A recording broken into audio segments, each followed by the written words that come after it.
October నెల 2025 సంవత్సరం మాస రాశి ఫలితాలని ప్రొఫెసర్ డాక్టర్ ముల్లపూడి సత్యనారాయణమూర్తిని నేను మీకు తెలియజేస్తున్నాను.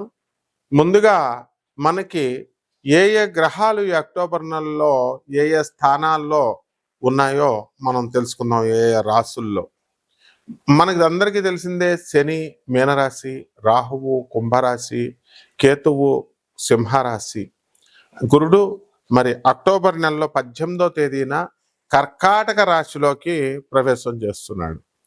అయితే అదేవిధంగా రవి అక్టోబర్ 17వ తేదీన తులారాశిలోకి నీచపట్టి ప్రవేశం చేస్తున్నాడు. అలాగే బుధుడు అక్టోబర్ 2 నుంచి మనకి తులారాశిలోకి మారనున్నాడు. అయితే ఈ యొక్క శుక్రుడు 9 అక్టోబర్ తేదీన మనకి కన్యా రాశిలోకి ప్రవేశిస్తున్నాడు. అలాగే ఈ యొక్క బుధుడు అక్టోబర్ 24వ తేదీన మనకి వృశ్చిక రాశిలోకి మారతాడనమాట.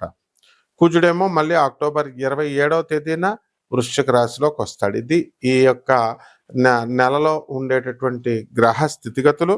మరి రవి స్వాతి నక్షత్రంలోకి, అలాగే బుధుడు మరి విశాఖ నక్షత్రంలోకి, రవి అక్టోబర్ 29వ తేదీ తర్వాత చిత్తా నక్షత్రంలోకి మారబోతున్నారు అన్నమాట. ఈ విధంగా జరగడం వల్ల మొత్తం 12 రాశుల వారికి అనేకమైనటువంటి మార్పులు జరుగుతాయి.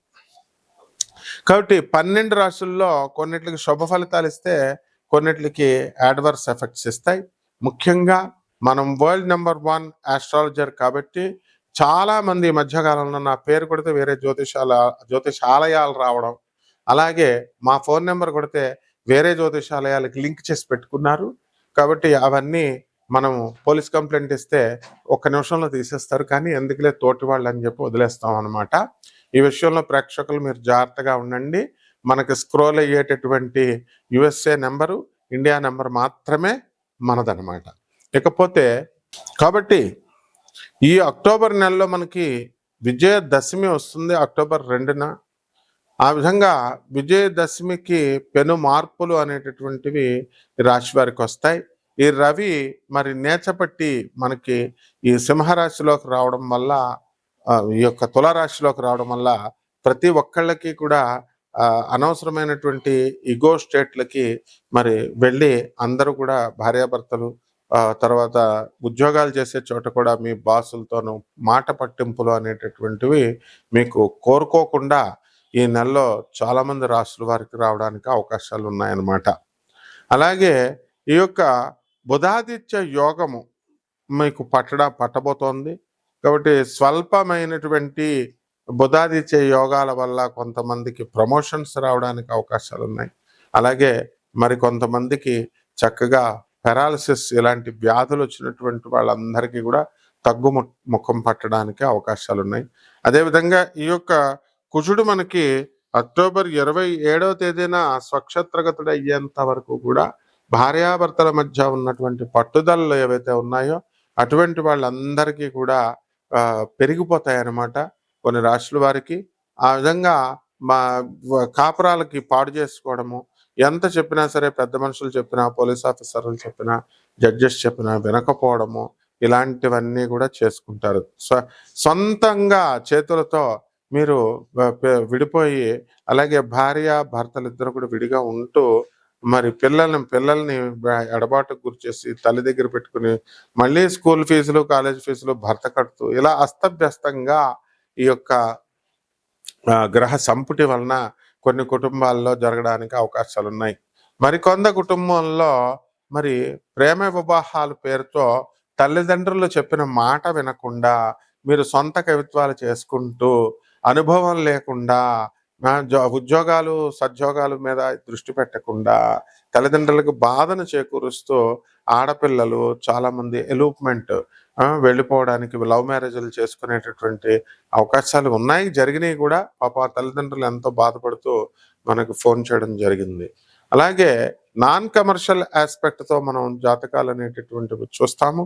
మనము మరి 300 ఆశ్రమాలకు పైగా భారతదేశంలోను, 180 దేశాలకు పైగా మనం విదేశాల్లోనూ మన ఆనంద్ మార్గ సంస్థలకు ఇంటర్నేషనల్ కోఆర్డినేటర్గా మరి నేనున్నాను. కాబట్టి మనకి అందరినీ కూడా ధర్మ మార్గము, ధర్మగురువు కాబట్టి ప్రభాత్ రంజన్ సర్కార్ గారు మీరందరూ కూడా ధర్మ మార్గంలో వెళ్ళాలి అనేటటువంటి ఉద్దేశంతో మీరు మా ఆ సాధువులకి, అనాథ పిల్లలకి, తర్వాత ఈ యొక్క వికలాంగులకి, పేదవారికి సహాయం చేసుకోమని పదే పదే మనం చెప్పడం జరుగుతోందనమాట. అయితే ఈ యొక్క రాశి వారికి అందరికి కూడా 12 రాశుల వారికి కూడా యాక్సిడెంట్లు అవడానికి కొన్ని రాశుల వారికి అవకాశాలు ఉన్నాయి. అదేవిధంగా శుక్రుడు మరి మిత్రక్షేత్రంలో కన్యా రాశిలోకి 9 అక్టోబర్ నుంచి ఉండడం ద్వారా మీ అందరికీ ఏం జరుగుతుందంటే మీకు ఈ యొక్క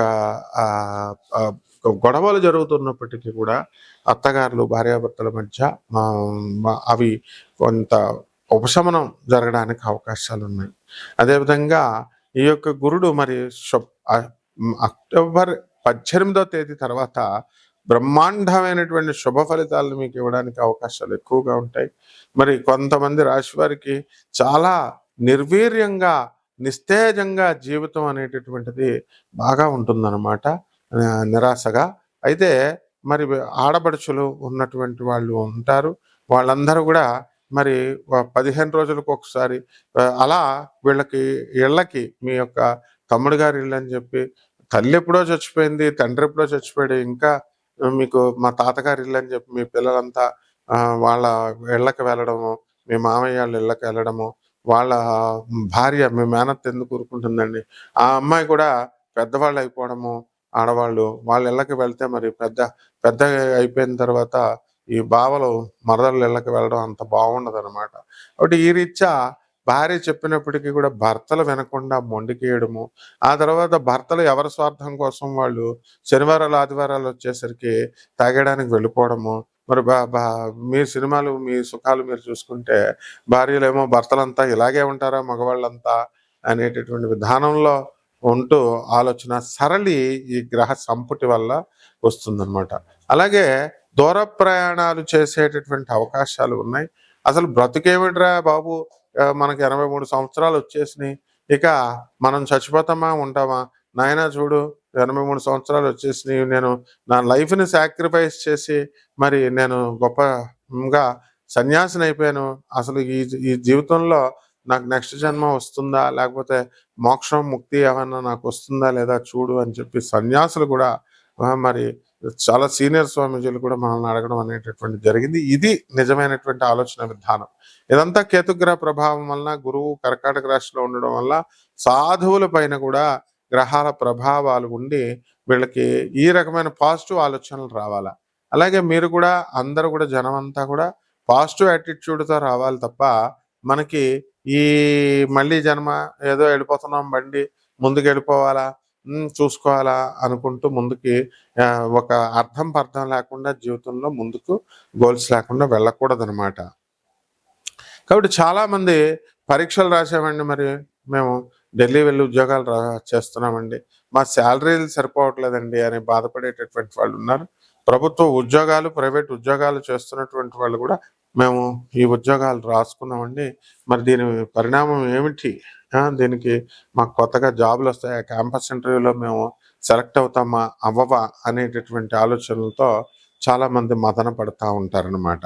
అదేవిధంగా ఈ యొక్క విదేశాలలో ఉన్నటువంటి వాళ్ళకి మాకు ఉద్యోగాలు రావట్లేదండి, మాకు పరిస్థితి ఇలా ఉంది, మేము చాలా లక్షల రూపాయలు మేము అందరికీ కూడా మా భార్య వదిలేసింది, లేకపోతే ఉద్యోగాలు వస్తాయని చెప్పి 80,000 నుంచి లక్షల రూపాయల దాకా మేము ఈ జ్యోతిష్కులకి అందరికీ ఇవ్వడం జరిగింది, పూజలు చేయించారు రండి అని చెప్పి బాధపడడం జరుగుతుంది. మొత్తం అందరూ కూడా గుండు గీసుకున్న తర్వాత లాస్ట్గా మా దగ్గరికి వస్తే మేమేం చెప్పగలుగుతాం, మీకు జగద్గురు అయినటువంటి ప్రభాత్ రంజన్ సర్కార్ ఆనందమూర్తి గారిని మేము చూపిస్తున్నాం. అలాగే ఆయన శిష్యులు 10,000 మంది అవధూతలను మేము చూపిస్తున్నాం. కోటాను కోట్ల మంది భక్తులందరూ కూడా మనకి శంబాలా నగరంగా, అంటే ఫ్యూచర్లో ట్రాన్స్ఫర్మ్ అవుతుంది శంబాలా నగరంగా. ఇప్పుడు ఆనందనగర్ అంటాం, దాన్ని పుందాక్ అంటాము, వెస్ట్ బెంగాల్లో ఉంది, రాంచీకి వెళ్ళే దారిలో. మరి అటువంటి జగద్గురువులను చూపించినప్పుడు గురువు యొక్క ఆశీస్సులు లేకుండా మీకు ఎక్కడా కూడా మీరు ఎన్ని పూజలు, ఎన్ని లక్షలు ఖర్చు పెట్టి పూజలు చేయించినా కూడా వేస్ట్ అనమాట, వృధా. మరి అటువంటి జగద్గురువు యొక్క ఆశీస్సులు మీకు లాభించాలి అని అంటే మీరేం చేయాలి, ఆయన చెప్పినటువంటి సిద్ధాంతాలని, ఐడియాలజీని మీరు ఫాలో అవ్వాలి. ఆయన చెప్పిన మిషన్‌ని మీరు ముందుకు తీసుకెళ్ళాల. ఆయన 1991లోనే ఫిజికల్ బాడీని వదిలేసినప్పటికీ కూడా ఆయన పేరుతో ఎంతోమంది అనాథ పిల్లలు ఇప్పటికీ బ్రతుకుతా ఉన్నారు. అటువంటి వాళ్ళకి మీ యొక్క సేవల్ని దోహదం చేయాలి. అలా మీరు ముందుకు కాంక్రీట్‌గా సాధువులు ఉన్నారు. 10,000 మంది సాధువులు. మేము స్టూడెంట్ ఏజ్‌గా ఉన్నప్పుడు వాళ్ళంతా కూడా యంగ్‌స్టర్స్‌గా ఉండేవారు. మీలాగే అందరూ కూడా జాబులు చేసుకుని వాళ్ళు మీకంటే మేధావులు. వాళ్ళు ఉస్మానియా యూనివర్సిటీ, ఐఐటీస్‌లో చదివి మెడిసిన్ చదివిన ఆచార్య సవితానంద అవధూత అంటే ఎంబీబీఎస్ లో అంతేకాకుండా మెడిసిన్‌లో పోస్ట్ గ్రాడ్యుయేషన్ చేసిన వాళ్ళు. ఆచార్య భవేశానంద అవధూత అంటే ఆయన ఇంజినీరింగ్‌లో ఆ కాలంలోనే ఉస్మానియాలలో పీజీ డిగ్రీలు, పీజీ ఇంజినీరింగ్‌లో చేసినటువంటి వాళ్ళు. ఇలాంటి వాళ్ళంతా కూడా ఇంకా ఎంతోమంది ఉన్నారు. వాళ్ళంతా 83 సంవత్సరాల వయసు వచ్చింది. మరి వాళ్ళకి డబ్బులు ఎవరు ఇస్తారండి? వాళ్ళ వార్ధక్యం వచ్చింది వాళ్ళకి. కాబట్టి ఇవన్నీ కూడా వాళ్ళ సపోర్ట్ కోసం మేము ఇవన్నీ కూడా చేయడం జరుగుతుంది. కాబట్టి ఒక్కొక్క రాశి వాళ్ళకి మనకి ఎలా జరుగుతుంది ఈ యొక్క గ్రహస్థితిని బట్టి మనం ఒక్కొక్క రాశి విడివిడిగా చెప్పుకుందాం. తులారాశి. ఈ తులారాశి వారికి అందరికీ కూడా ఈ యొక్క అక్టోబర్ నెలలో బ్రహ్మాండమైనటువంటి సమయంగా మనం చెప్పొచ్చు. అలాగే వృత్తిలో డాంభికమైనటువంటి ఆచారం ఉంటుంది. అంటే ప్రమోషన్స్ అవన్నీ వచ్చినప్పటికీ కూడా కొంచెం మనకు వచ్చేటటువంటి లాభాల కంటే కూడా మనం చెప్పుకునేటటువంటిది ఎక్కువగా ఉంటుందన్నమాట. అబ్బా, ఈయనకేంటండి తులారాశి ఆయన చాలా వచ్చేస్తుంది, ఇలా మనకు వచ్చేది తక్కువైనా సరే ఎక్కువగా కనబడుతూ ఉంటుంది అనమాట. అలాగే ఈ విదేశాలకు సంబంధించినటువంటి వ్యాపారాలు చాలా బ్రహ్మాండంగా ఉంటాయి.